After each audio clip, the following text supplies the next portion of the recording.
नमस्ते, मी Snehal सरपंकर. SP9 मराठीमध्ये आपलं पुन्हा एकदा स्वागत. तर पाहूयात आजची विशेष बातमी. काल दिनांक 17 मे रोजी एकनाथ स्वाभिमानी शिक्षण सेना यांच्या वतीने पुणे जिल्हा शिक्षक मेळावा तसेच इयत्ता 10वी व 12वी उत्तीर्ण गुणवंत विद्यार्थ्यांच्या सत्कार समारंभाचे आयोजन करण्यात आले होते.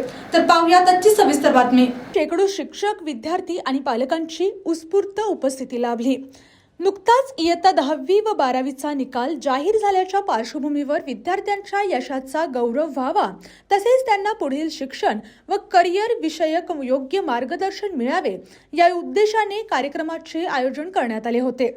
हा कार्यक्रम पुणे विभागीय शिक्षक मतदार नोंदणी प्रमुख मंगेश चिवटे यांच्या मार्गदर्शनाखाली संपन्न झाला.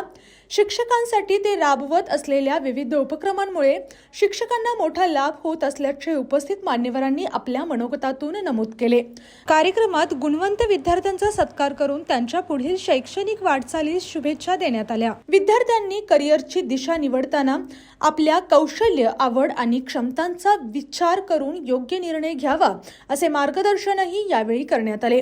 राज्याचे उपमुख्यमंत्री एकनाथ शिंदे यांच्या मार्गदर्शनाखाली शिक्षण क्षेत्रासाठी संघटना कार्यरत असून संघटनेचे कार्य अधिकाधिक शिक्षक व समाजापर्यंत पोहोचवावे यासाठी विविध नियुक्त्यांची घोषणाही करण्यात आली. यावेळी इंदापूर येथे पुणे जिल्हाध्यक्षपदी दत्तात्रय गवळी, पुणे जिल्हा सचिवपदी सागर घरत आणि पुणे जिल्हा उपाध्यक्षपदी दीपक वडापुरे यांनी नियुक्ती जाहीर करण्यात आली. कार्यक्रमाचे वातावरण उत्साहपूर्ण व प्रेरणादायी होते.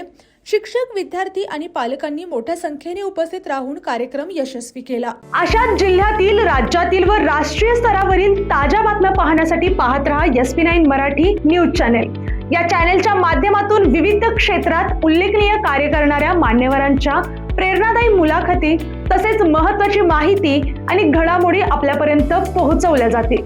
अशा नवीन बातम्या आणि माहिती मिळवण्यासाठी चॅनलला लाईक करा, शेअर करा आणि हो, सबस्क्राईब करायला विसरू नका. पाहत रहा SP9 Marathi, your time your news. धन्यवाद.